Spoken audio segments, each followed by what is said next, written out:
It's tea time with Miss T. I hope everyone is safe and had a good week. I know last week was a little bit, started out pretty rough, but I know that our students in our Hardy community is resilient, and I know that y'all were able to kind of get back to work as the week closed out, and this next week's going to be an awesome week of online learning. So we're going to get started with our joke for the day. Why did the girl have to get on the ladder to sing?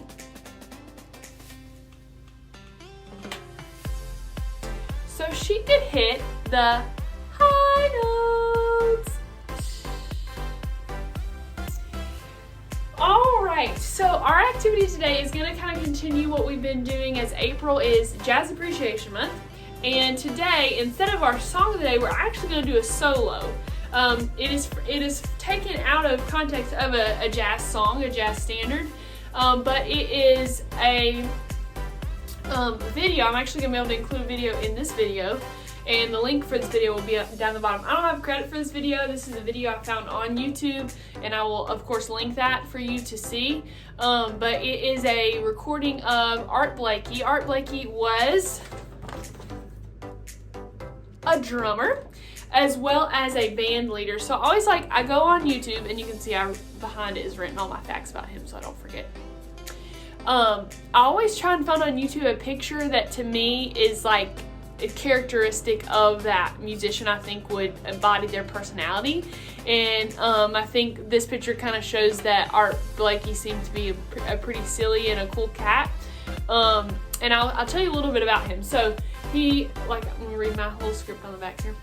He was born October 11, 1919 in Pittsburgh, Pennsylvania, and died October 16, 1990 in New York, New York. So he had a pretty long life, and throughout his career, he actually started, he taught himself how to play the piano at a pretty young age. So starting to play the piano at a pretty young age, and then actually performed with groups on piano, and then went into drumming after that, and drumming's a little bit what he's more known for.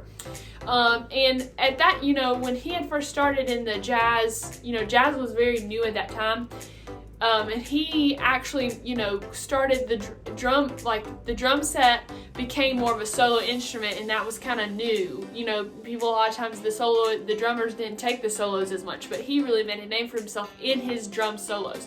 If you remember, solo means that he was soloing, he played kind of by himself. Sometimes other instruments support those solo moments, but essentially it was his time to shine. So he made the drum set solo famous pretty much. And like I said, he taught himself how to play piano first and then drum set, and then he would actually play at night. He would go out and play in the jazz clubs at night, and then during the day he had to work a full-time job. He worked in the steel mill. So he was a musician primarily, and after he started his career, he actually kind of took, it wasn't really a break, but he traveled. He went kind of on what many would say a spiritual journey to Africa, and then he went to Europe, and then when he came back to America, that's when you started to see him with the Jazz Ambassadors, and that's who's the group, the solo, he's going to be playing a solo, and that's, I think, potentially the group that he was playing with at that time. So you're going to see that in the recording, the Jazz Ambassadors, and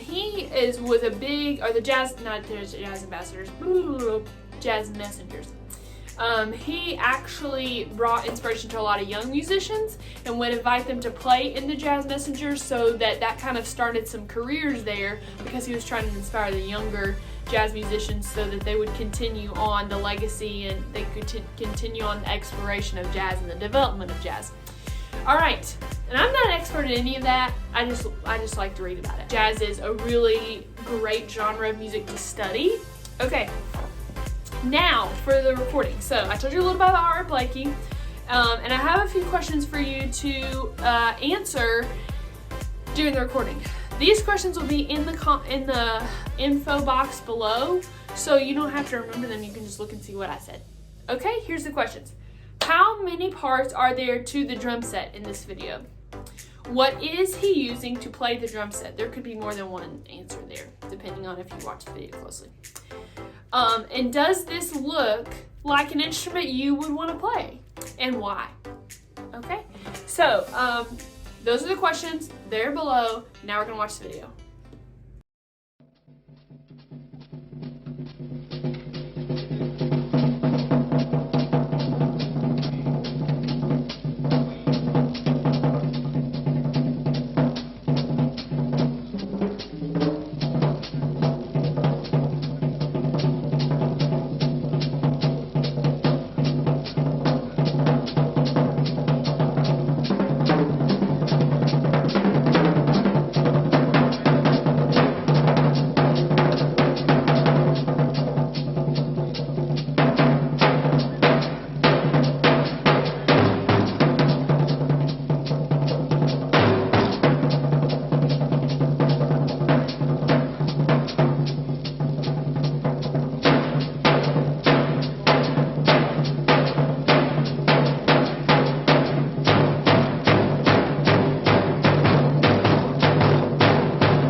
it's really cool. And it just so happens that I have one in my house right now somehow. I'll tell you about it when I get on the drum set. But if you don't have this instrument at home, you can get pretty creative as to how you could get yourself this instrument at home. All right, welcome to my kitchen. Now, I've assembled what is the oldest trick in the book. Is a few pots, bowls, pans type things I found in my kitchen. Don't forget to ask your parents before you go snooping around the kitchen and get pots and pans. If they might need them to cook, you might get in trouble. So make sure you ask permission before you do any of this. You can also use buckets, some type of, if you have tub containers, the containers you use to contain your pencils, the little toolboxes, things like that. You flip them over and you all of a sudden have this instrument, okay? This is your home makeshift drum set if you should like to join me in my drum set playing today. Now, you can add as many compartments to this. I simply just have a pan. This is this goes in my food processor. It's like a little plastic thing. This is a tin, again, metal bowl, and then a glass casserole dish. Now, I would probably use potentially maybe some wooden spoons that you could use to play them, depending on what you have. Okay, so it's so loud.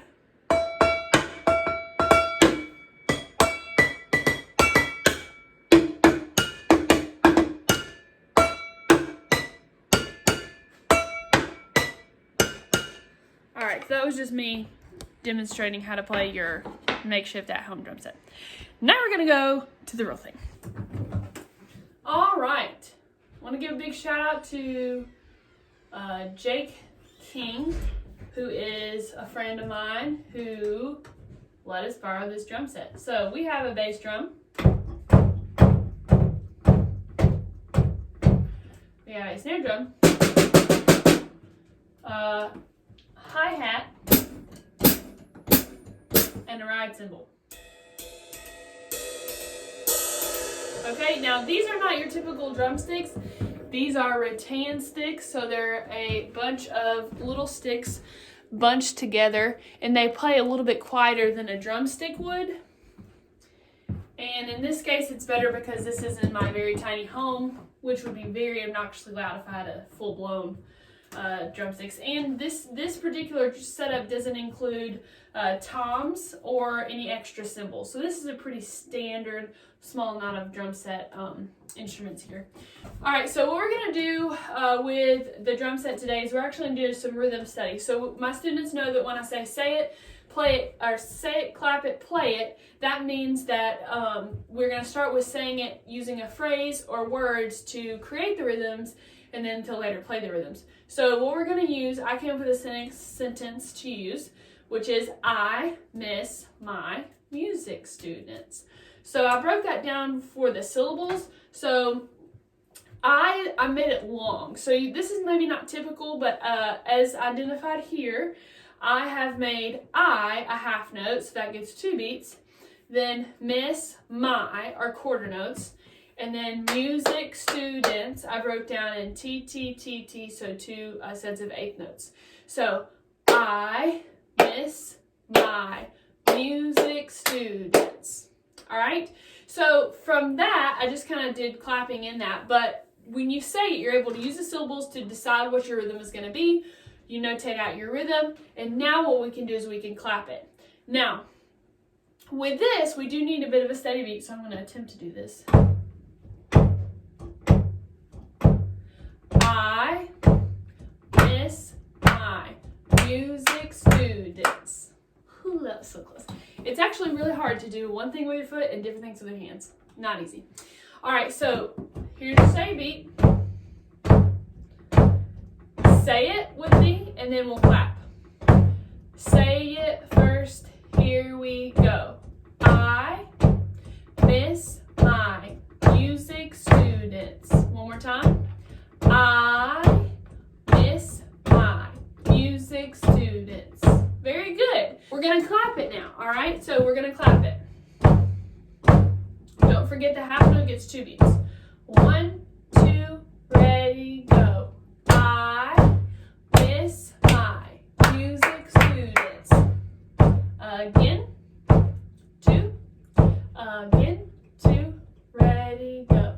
I miss my music students. And I messed up that last one, music students. All right, like I said, it's not easy. So now that we can say it, clap it, now we're going to go into playing it. And if this takes you longer at home, that's okay. Rewind the video, go back, we'll do it a few more times on your makeshift drum set. But now what I like to do is I like to take the rhythm, since we're going to play it now, and I put a different note, a different type of note on a different sound. So for us, we're going to go, I miss my music students. Shh, shh. Oh, snap. I forgot to mention that we're going to repeat it. So I've added in the 2 rest at the end.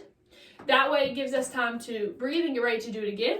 We'll repeat this 2 times. So you'll have shh, shh at the end. I'm going to put a different sound with every different type of note. So to start with a half note, I'm going to do the right symbol.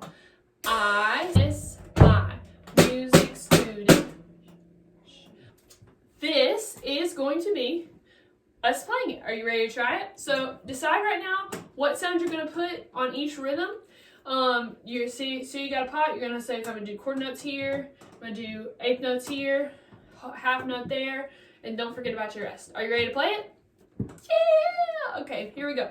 1, and 2 times 3, don't forget to repeat. I'm not going to keep the say beat going, I'll drop it out after the count off. Here's the say beat. 1, 2, 1, 2, ready, go. I miss my music students. I miss my music students. Great job! Okay, so it was a great rhythm practice. Fantastic job. Thank you for joining me. I'm going to give my shout out to the 4th grade. So I this week got to enjoy being a part of the planning with the 4th grade teachers, Miss Grillo, Miss Davidson, Miss Merrill, Miss Prince. It was awesome.